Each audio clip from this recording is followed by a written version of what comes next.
Welcome to the Who, What, Why podcast. I'm Jeff Schechtman.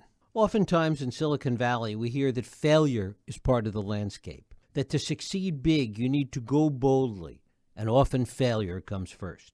However, if any company in Silicon Valley or anywhere else failed at the same rate as U.S. foreign policy, it would be out of business. Vietnam, Iraq, Afghanistan, Korea, Iran would all be extinction-level events in the world of the real economy or even real politic.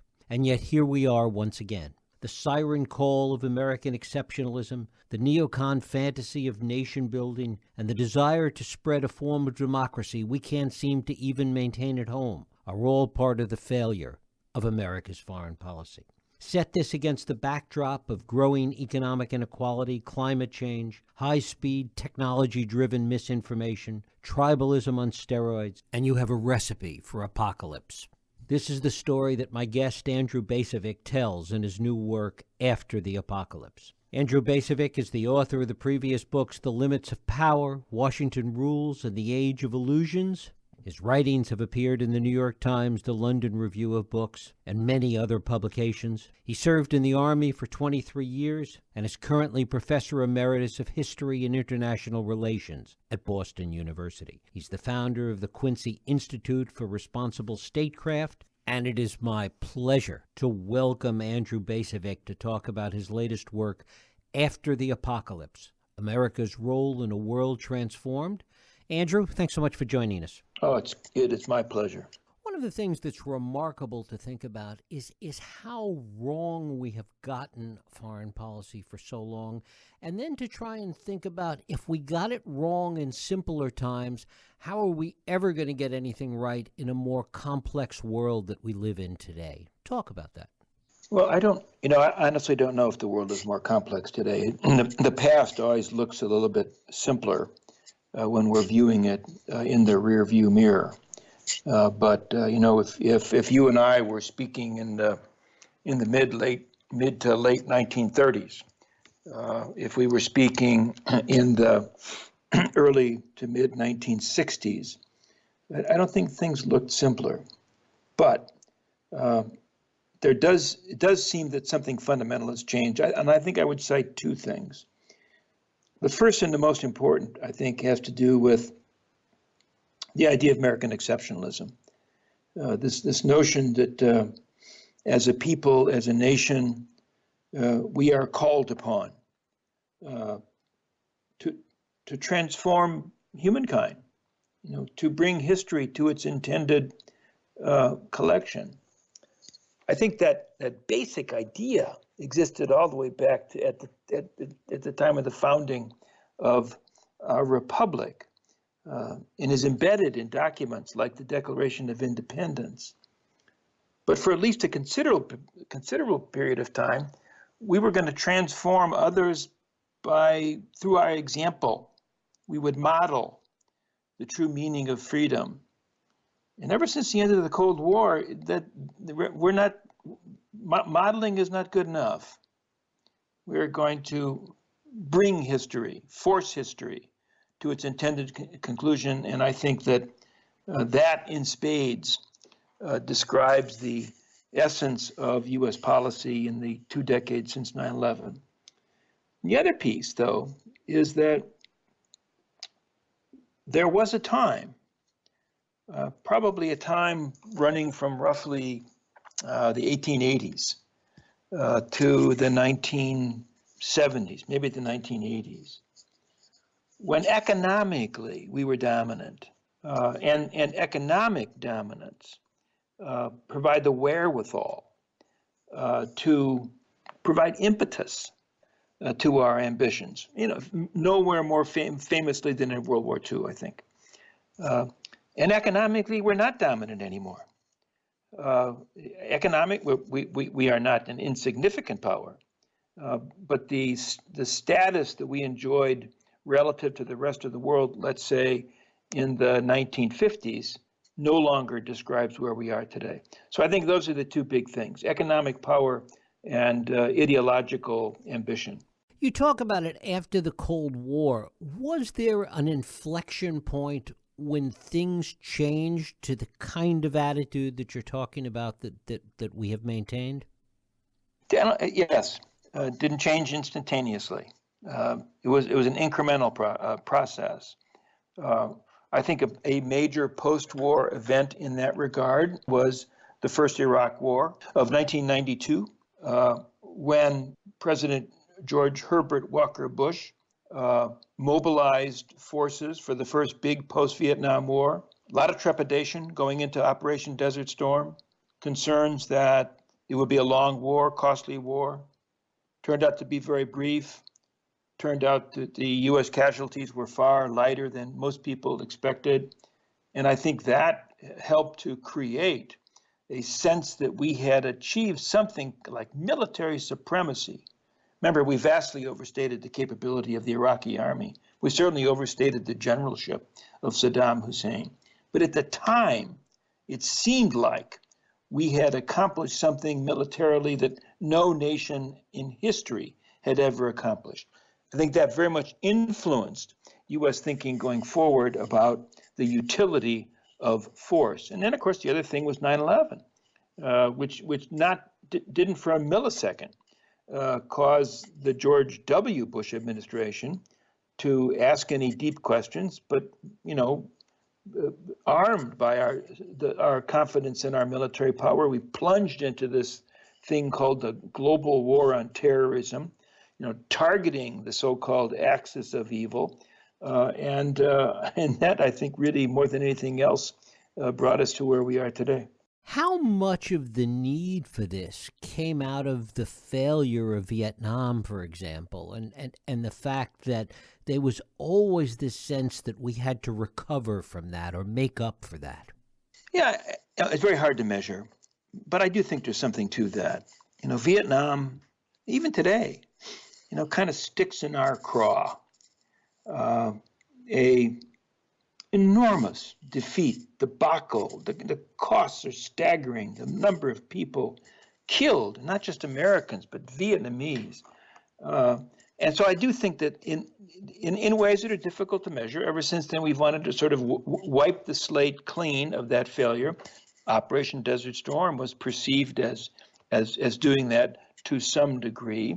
And again, I think probably the Vietnam memory also factored into the determination post 9/11 to have done with Saddam Hussein, to overthrow the Taliban, to show that the memory of Vietnam had become irrelevant.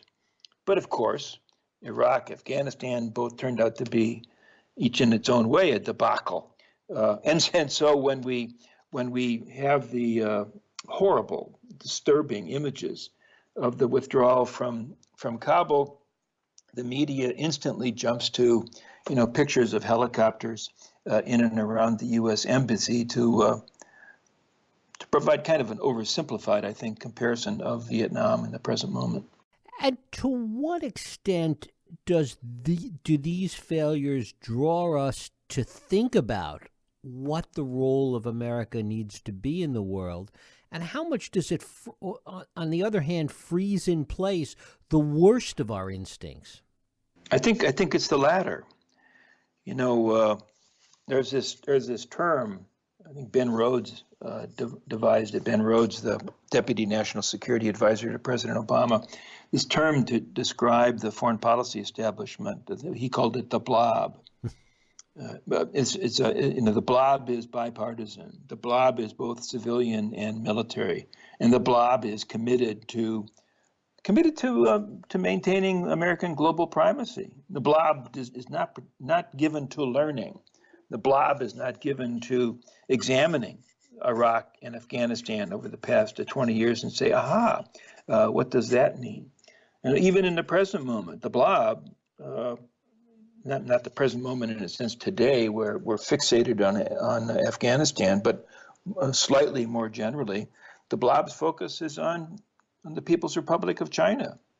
And the blob is gearing up for a new Cold War, a new competition with China, a competition that will be defined to a large extent in military terms, because the blob is resistant to learning.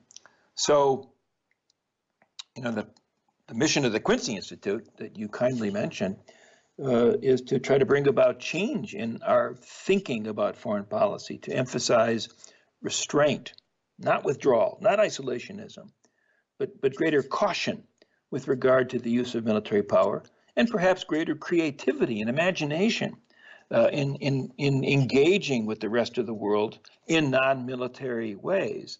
And the blob is not particularly is not yet anyway. Maybe we'll make some progress. The blob is not particularly responsive to the principle of restraint, the principle of engagement through other than military means. But before restraint comes into play, isn't the first thing that has to happen is a bolder reconception of what America's place in the world is or should be? The answer is heck yes.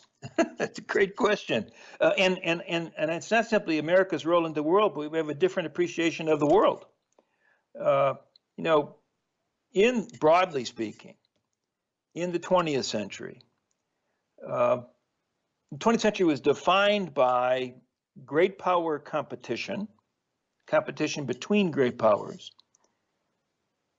Germany against Great Britain, the United States against Nazi Germany, United States against Japan.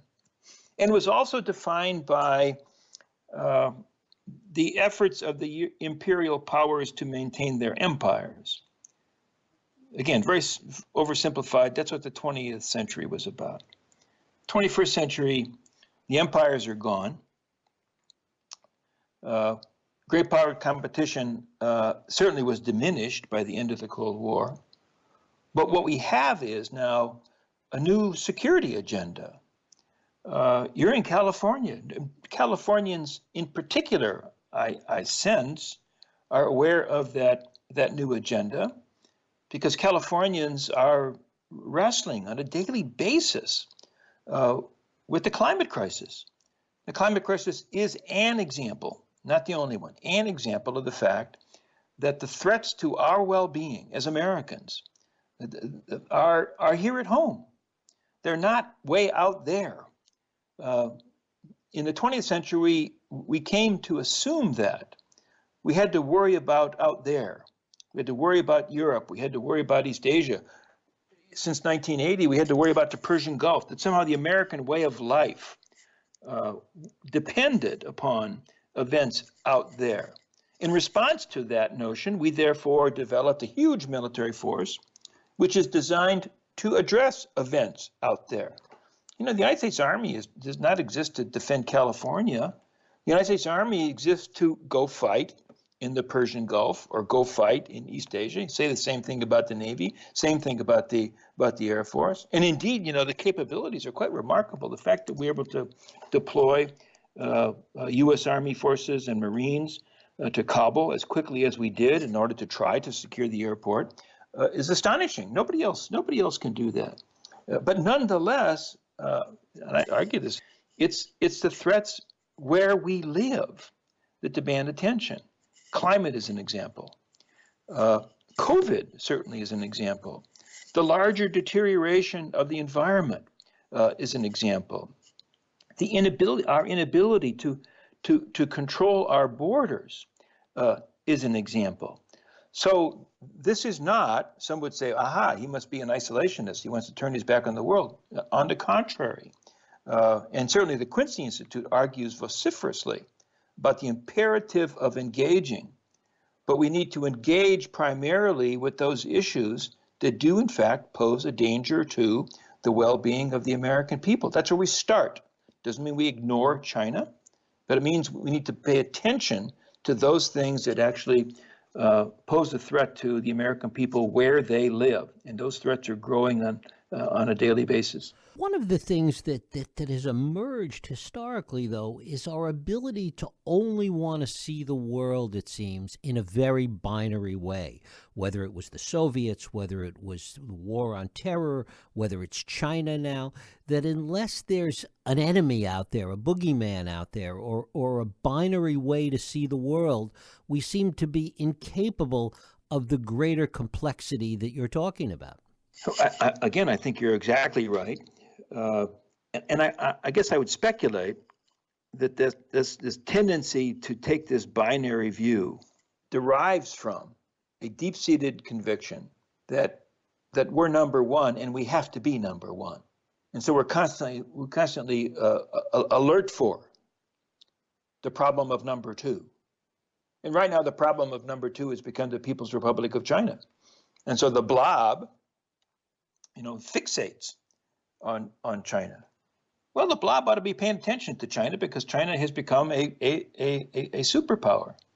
But hey, wait a second. China is like I think it's with the exception of the EU, which is not a nation, but a community of nations, is our biggest trading partner.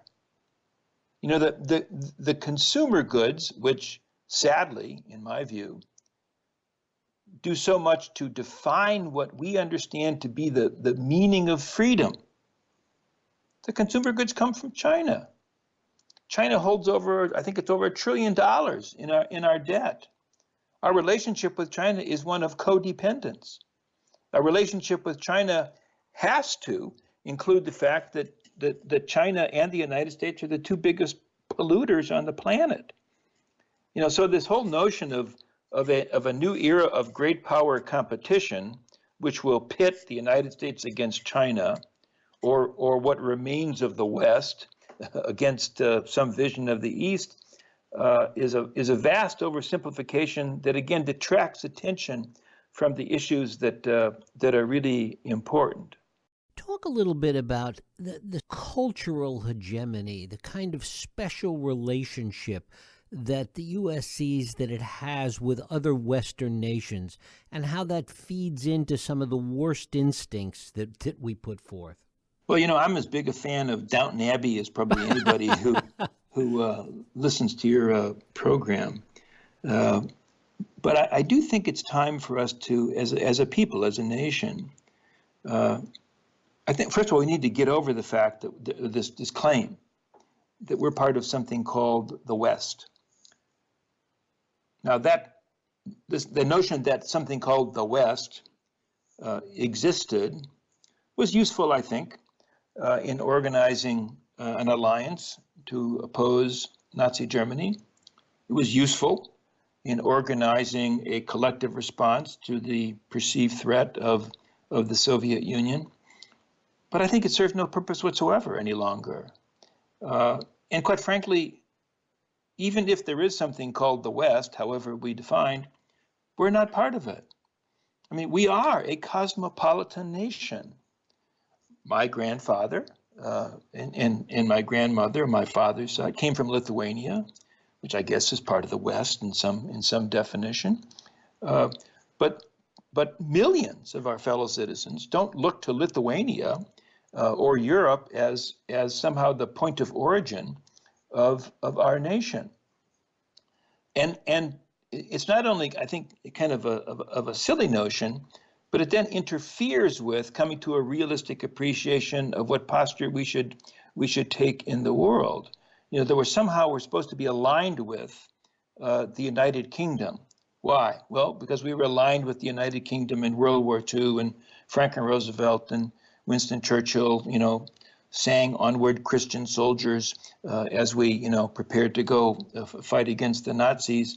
And down to the present moment, we have this so-called special relationship with the United Kingdom. We have this bizarre fascination with the American royal family. Why do we care about what Harry and Meghan are all about?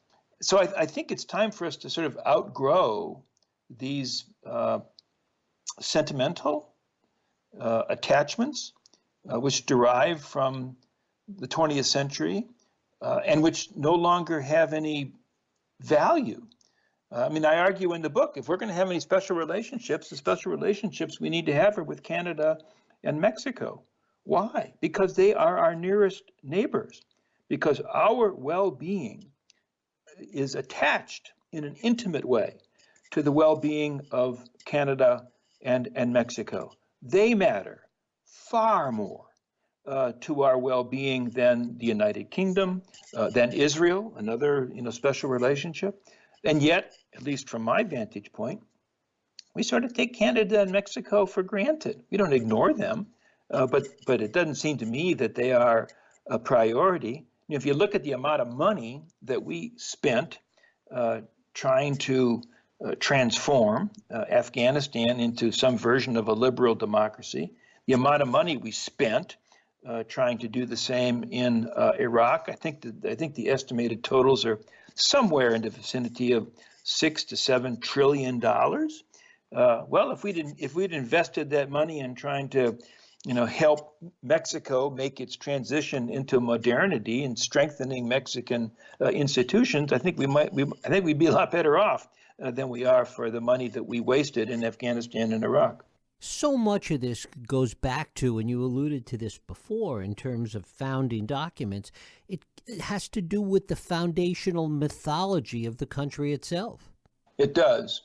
And I think that, when you say founding mythology, of course, that conjures up, 1776. But in some senses, I think the mythology that has come to exercise a lot greater influence is the mythology of World War II. As the war. That's the war in which both of my parents participated. My mom was an Army nurse. My dad was a seaman in the Coast Guard.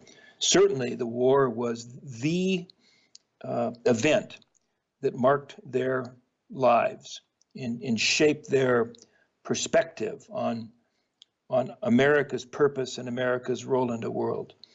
I think it's time for us, in a sense, to get over World War II. Certainly, it was a vastly important historical event, but it doesn't seem to me that, first of all, we're not the same country that we were when we went to war against Japan in Nazi Germany, but also that a chapter in history no longer has the same relevance, I think, that it once did. So that's a long-winded way of saying I think we need to reconceptualize our understanding of our own history. Of course, some people would say, aha, that's exactly what the 1619 Project aims to do, is doing. Source of great controversy, let us acknowledge. I don't think that controversy is bad. I think it's probably useful. That said, I don't think that the 1619 perspective, the notion of looking at our past primarily through the perspective of race, I don't think that's going to prove to be adequate.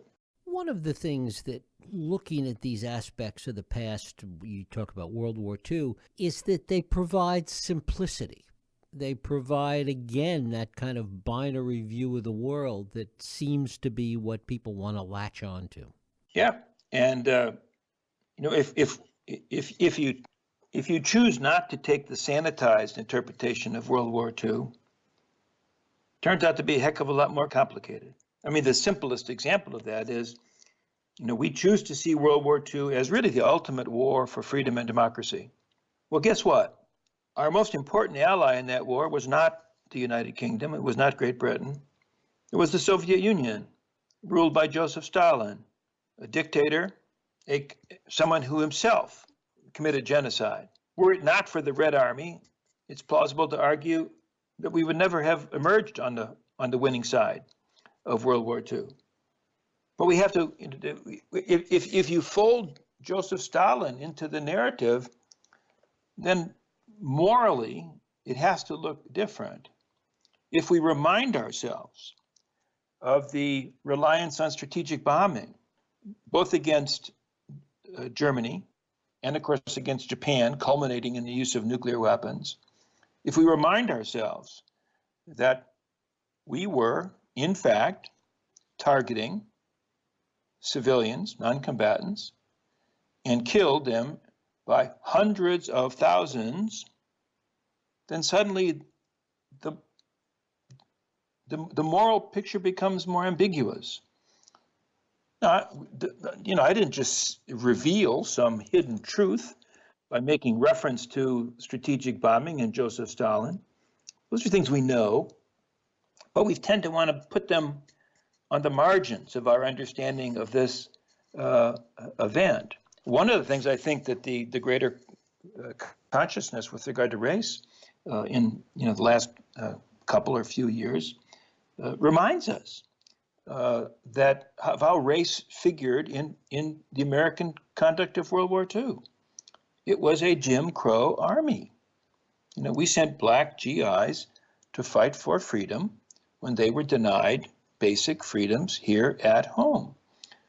That doesn't invalidate the U.S. war effort. The United States did need to go to war against Nazi Germany, but it sure the heck muddies the picture. And same thing applies. Again, this is something that probably Californians are more aware of than others, is the shipping out the Japanese American population and put them in concentration camps. We didn't call them concentration camps. The Japanese, not simply Japanese people, Japanese citizens. I mean, it's appalling. We would all acknowledge that it was appalling, but that needs to be factored into our understanding of what this enormous event called World War II was. It's not enough to say it was a war of good against evil. There was evil on both sides, I guess, is the bluntest way to say it. To the extent that so much of our defective approach to our place in the world and understanding our place in the world today comes from this kind of selective historical memory, how do we begin to turn that around? Is it only going to be a generational change, or how do we begin the mechanism or find the mechanism to begin to change that? Well, the honest answer is I don't know. I mean, some of the sort of the critical take on World War II, the things it's not as if the historians have written books about this. Mm-hmm. The history profession has dismantled the mythic American history. But the historical profession as a profession actually tends to have fairly limited impact. We want our history, we want the Ken Burns version of history. We want to be made to feel good. And Ken Burns doesn't ignore, the underside, but the overall impact is to affirm, and that's what most of our fellow citizens want. But your question was, well, how do we get over that? My answer, of course, is I don't know. I think it would be helpful if at least one of our political parties served as a vehicle for a more critical understanding of our past. And that would not be an anti-American political party, but a political party, a set of political leaders who would not bow at the altar of American exceptionalism the way that virtually all of our political leaders tend to do. I guess the other question that overlays all of this that you do talk about is the economic implications of this and how economic considerations, economic pragmatism drives a lot of this. The America of the post-Depression, which means the America that fought World War II and that then entered into the post-war era, that America, let's say from the 1930s to the probably 1970s, was an America that enjoyed substantial economic growth that contributed to greater equality. All boats did rise. the America since the 1970s, emphatically the America of the 21st century, has enjoyed economic growth in which the rich have gotten much, much, much richer, and large numbers of our fellow citizens have been left behind. And frankly, for those who say, well, how the heck did a buffoon like Donald Trump become president? One of the big answers is that he was able to tap into the awareness of the left behind, the so-called deplorables, tap into their anger in ways that work to his political benefit. And of course, that dovetails so perfectly with this sense of American exceptionalism, that if you're left behind economically, that the salve is kind of this exceptionalism as a way to feel good about something. I think so. Well, you're putting your finger on it, I think, but I'm not sure that's still the case. I think it was.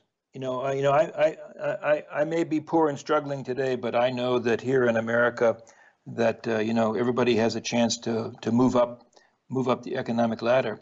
I think that, and again, this kind of gets to the Trump phenomenon. I'll use the term that Trump uses about rigged. I think people do have an appreciation. The system's rigged. Some people are doing real well, and here in my little Rust Belt town, no, we're not doing well. Here in my little Rust Belt town, I hear the politicians talk about how we're going to rejuvenate the economy and manufacturing jobs are going to come back and it's going to be the good old days. And they're saying, well, that's not what I'm seeing. So I think that to some degree, I'm not sure how one would measure it, that among some number of our fellow citizens, faith in American exceptionalism may be dwindling, which you could say, well, that's kind of sad, but you could also say that that's where hope for the future lies. The hope that we can come to a more realistic understanding of who we are in this world as it actually exists. Andrew Bacevich, his book is After the Apocalypse, America's Role in the World Transformed. Andrew, it is always a pleasure. I thank you so much for spending time with us. I enjoyed it. Thanks a lot. Thank you. And thank you for listening and joining us here on the Who, What, Why podcast. I hope you join us next week for another Who, What, Why podcast. I'm Jeff Sheckman. If you like this podcast, please feel free to share and help others find it by rating and reviewing it on iTunes. You can also support this podcast and all the work we do by going to whowhatwhy.org/donate.